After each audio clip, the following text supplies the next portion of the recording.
தரப்புல அடுத்த கேள்வி நிறைய பேர் கேட்டிருந்தாங்க. இந்த எனிமினேஷன் ஃபார்ம்ல 2002 2005 அந்த வாக்காளர் பட்டியல் இருந்தா அந்த தரவுகளை எல்லாம் மென்ஷன் பண்ண சொல்லி 2 காலம் கொடுத்திருக்காங்களே, அந்த 2 காலமையுமே ஃபில் பண்ணணுமா அப்படின்னு நிறைய பேர் கேட்டிருந்தாங்க.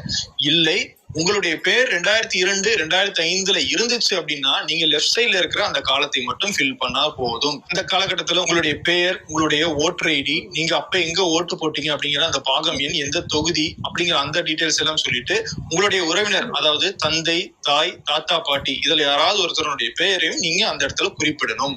சரி, அப்ப அந்த ரைட் சைட் காலம் எதுக்கு அப்படின்னு கேட்டீங்கன்னா 2002 2005 உங்களுடைய பேர் வாக்காளர் பட்டியல்ல இல்ல அப்படின்னா நீங்க இந்த ரைட் சைட் காலத்தை ஃபில் பண்ணணும். அந்த ரைட் சைட் காலத்துல உங்களுடைய அப்பா, உங்களுடைய தாத்தா, உங்களுடைய அம்மா, உங்களுடைய பாட்டி, அவங்களுடைய டீடைல்ஸ் 2002 2005 இருந்துச்சு அப்படின்னா அந்த டீடைல்ஸை நீங்க ரைட் சைட் காலத்துல ஃபில் பண்ணணும்.